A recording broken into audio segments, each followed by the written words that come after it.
Soomaalidu waxay dhahdaa afkaaga oo inta xun aan kaa reebin alla ku goobaa la yidhaahdaa. Hadalka aan hadlahayo danta aan ka leeyahay waxaa weeye qarniga 21aad 2024 dagaalka caalamku hadda wuxuu marahayaa media.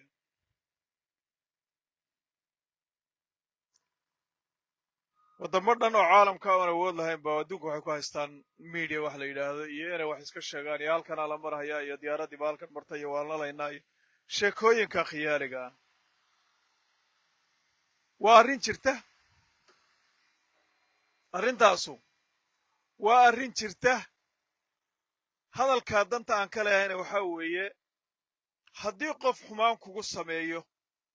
ama qof adiga cudur kuu qabo oo adiga wax aan jirin kaa sheego waajib waxaa ah inaad waxa jiran bannaanka soo dhigto. Danta aan ka leeyahay waxaa weeye anuu nin Soomaali aan ahay, Soomaalinimadeydana cuqdad kama qabo. qabiil Soomaaliyeed oon colaad gooni ah u hayana ma jiro.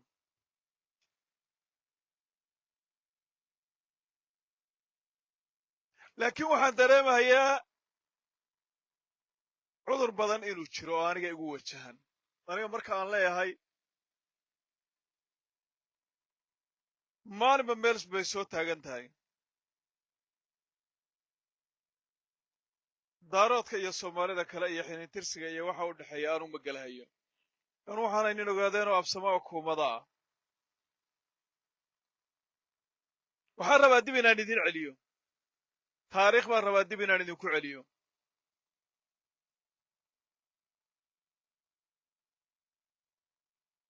labada nin ee walaalaha ah midka wiilasha badan ka wiilasha yar weliga cuqdad buu ka qabi jiray. dhib uma arko farahayga cuqdad in la igu qaado oo inuu ogaadeen fara badan yahay in cuqdad la igu qaado dhib uma arko. waxbana kama qabo. wayna ahaan jirto aniga wax igu bilowday maaha laakiin waxaan diidanahay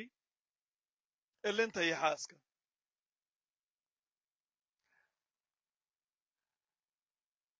nin ku xiga nici kaa gala nadalka kaa gooye. colaadda sokeeyuhu way ka xun tahay colaadda shisheeyaha. nin sokeeye ah haddii aad cuqdad uu kuu qaado ama aad collowdaan colaaddiisu way ka xun tahay qofka shisheeyaha ah. sababta ay uga xun tahayna waxaa weeye waa nin meesha aad joogta yaqaana, waa nin kaartadaada yaqaana, waa nin meelahaad gelayso og, waa nin sirtaada oo dhan gacanta ku haya. nin shisheeye waad iska ilaalin kartaa, gaadadiisaad iska ilaalin kartaa, dekanadiisaad ku talagelaysaa. ujeeddada hadalka aanu leeyahay muddo miidiyaha ma aana soo gelin. waxbaan dhegaysanhayey, aad baan u dhegaysanhayey. waxaad mooddaa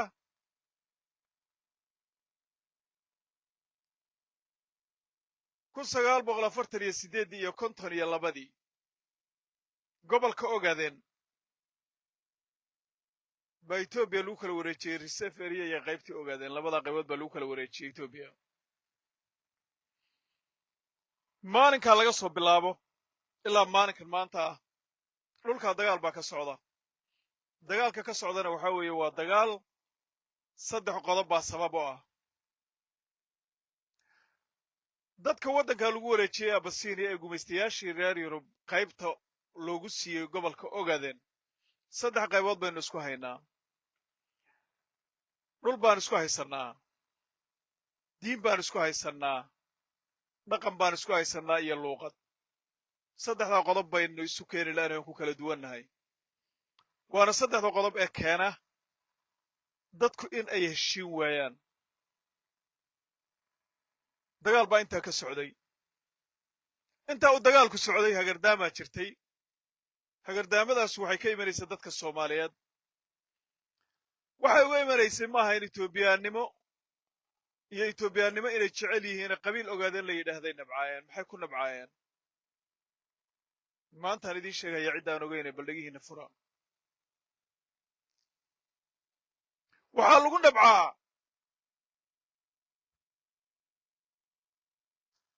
waddankii Soomaali la odhan jiray in laga ilaaliyo niman laandheero oo Kenya dega oo Soomaaliya dega oo Ethiopia dega dhulka inay la wareegayaan siyaasaddiisa iyaguna maamulahayaan intaasaa looga ilaalin jiray ha u daraadeen dadka weliba marka la soo kala saaro aniga nin yidhi dad iska reeb baa la yidhi laba qabiil baa ugu daraa daaroodka qabiilka la yidhaahdo laba qabiil oo ka mid ah waa Mareexaan iyo Majarteen waa labada qabiila ugu daraa ee colaadda ogaadeen ay ku fogaatay ee lafaha ay ka gashay ee aaminsan haddii ogaadeen Soomaaliya ama isagu uu xoroobo ama Soomaaliya wax ka noqdo inaynan noolaan karin labada qabiil aaminsan weyn calaamadahoodiina anigu waxaa la yidhi qof markaad hadlaysa hadalkaaga sumad ku dhige hadalkayga sumad baan ku dhigahayaa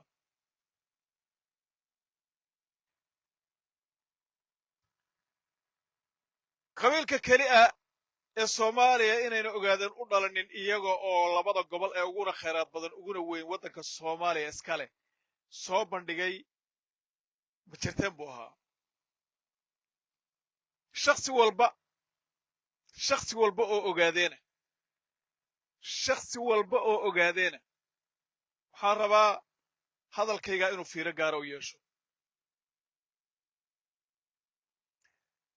cadowgaaga inaad aqoonsan weynana waa liidnimo qofka adiga cadowga ku ah ee cadow ah aad leedahay inaad aqoonsan weydo waa liidnimo aniga iyo adiga oo walaalo ah haddii aad cadow ii noqoto maanta oo cadownimo aad ii muujiso waajib waxaa igu ah inaan iska kaa ilaaliyo ama sida aan iskaga kaa celin lahaa aan sameeyo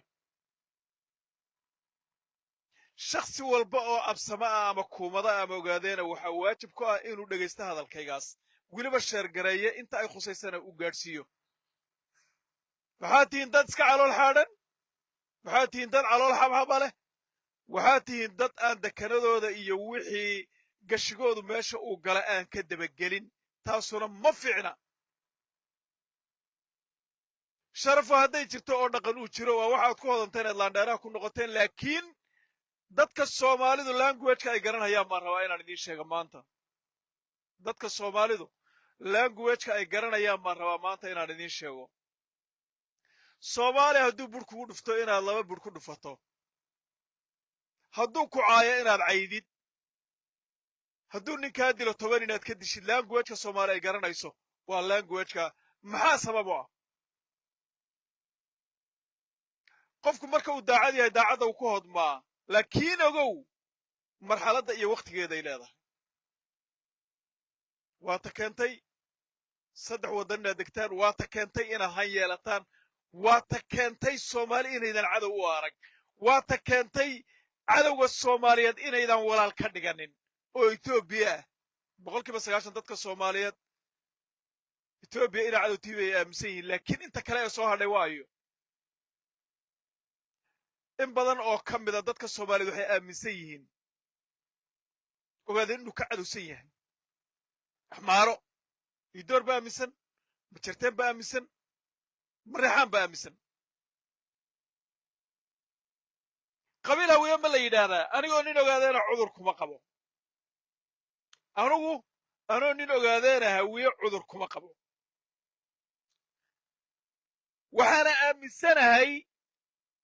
shakhsiga keli ah ama qabiilka keli ah ee Soomaaliyeed ee aaminsan inaan nin Soomaali oo walaalkii ahay oo waxa aan ahay aaminsan inuu hawiye baan aaminsanahay daarood marka la yidhaahdo leela kase warsangeri dhulbahante saddexdaasoo aniga tolkay weeye colaadna uma qabo cuqdadna uma qabo wanaagayga inay ka shaqeeyaan mooye xumaanta aana kamayna shaqaynayn laakiin labada qabiil ee daarood ee waddanka Soomaaliya soo xukumi jiray cadowga ay leeyihiin waa ogaadeen Cabdirashiid Cali Sharmaake ninkii ugu horreeyay ee baarlamaanka Soomaaliya ogaadeen inuuna waddanka u dhalin hor keenay buu ahaa cadaawaddaas intay jirta fiiri ujeeddadu maxaa weeye waddanka Soomaaliya haddii ogaaday yimaado inayna Majarteen waxba ka noqonaynin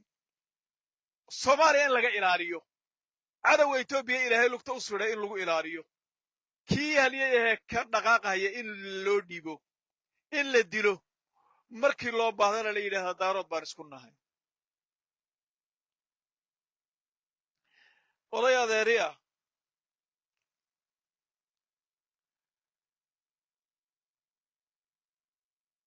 laba ninoo ilmaadeero anu qoyska aan ka dhashay ee hoose ah yaa qolo kale qole la colooday markaasaa qoladii kala ashow habeen intay qolyo marti geliyeen iyagoon ogeyn yaa qoladii wax yeeleen markaasay cudur bay qaadeen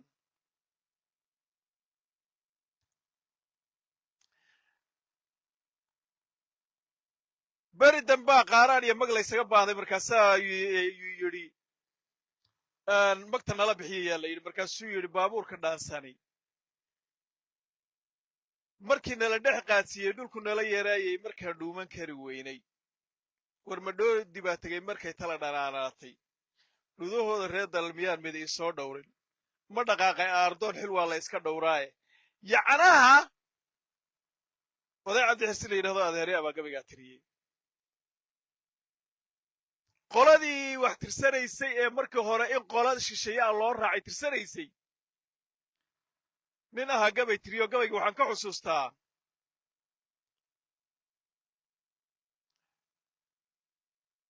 annagu diidnay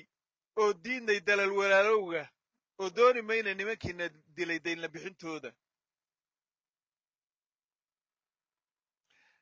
ujeeddada aan ka wata gabayga aan u soo qaatay waa reer dalka dhexdiisa nimanka isu tirin haya marka reer orfaa laga taga ee magan laga tago laba dhow reer dal loo ilmaadeer ay ahaayeen gabayga waxaan u soo qaatay waxaa weeye ninku cadow hadduu yahay oo kula dhashay cadownimadiisa inaad ogaato oo cadaawadda inta uu ku tuso inteedii kale aad tustana waa waajib wiilashii la dhiibahayey gabdhihii caanuu ka daadanhayeen ee la dhiibahayey ogaadeenow haddaad ku cilmi qaadan weydeen oo dakanadiinna aad garan weydeen soomaalidu waxay dhahdaa dakanadaadu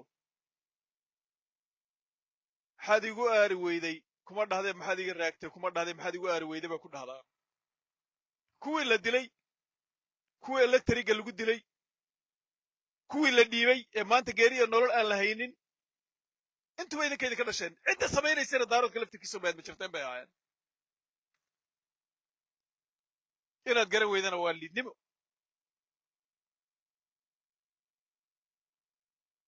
waa liidnimo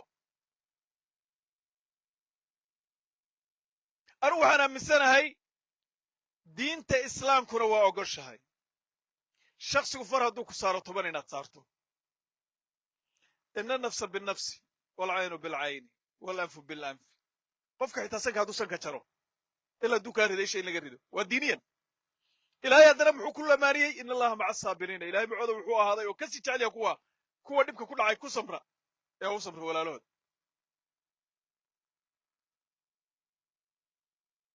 laakiin language ay garanayaan ee dadka soomaaliyeed ay fahmayaan ogaadeenow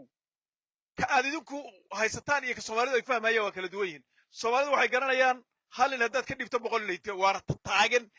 ee maanta qarankii soomaaliyeed ninba nin uu ku nasiibsan haya eed aragta ee reebal annagoo suraa annagoo mareexaana annagoo leela kasaa annagoo habargidira waad aragteen waxa dhacay annagoo habargidirtii sii kala baxday annaga oo mudulooda waad aragteen waxa dhacay waa languageka soomaalidu ay garanayso maxaa dhegaystay maalin dhaweydnin leh waa tantayo badnaadaa oo waxtar yaraadaa sida ogaadeenka kuwa dacay weyn oo la yidhaahdo daari calasow hadda tayala'aanta uu sheegahayo isagu soomaali buu ku nasiibsaday innagu waxaynu la dhiilgaraynayna oo la dagaalamayna ingiriiska dowladda etoobiya iyo dowladihii ay soomaali u kala dhuumanaysay yaynu la dagaalamayna marka tayada isagu wuxuu u yaqaanaa wiil walaalkaa oo maskiina oo dhalashadii ka dhaxayso oo soomaali ah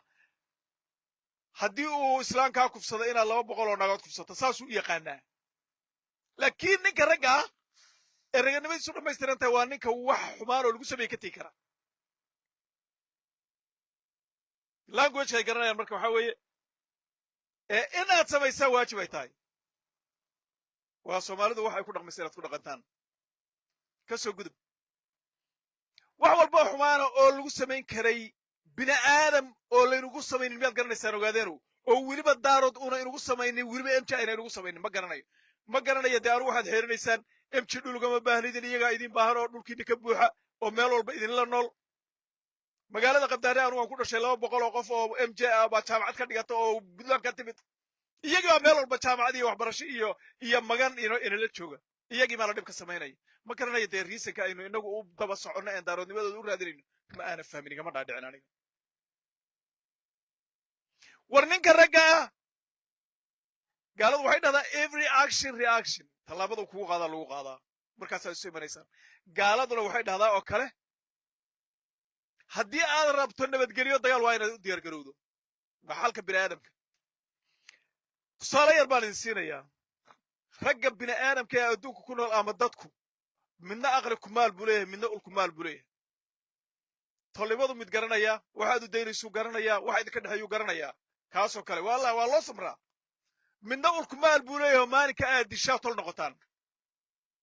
gaar sida bini aadamku u badan yahay ma jirteen nimanka la yidhaahdo cidda ay soomaali ugu jecel yihin waa habargidir wili waa sacad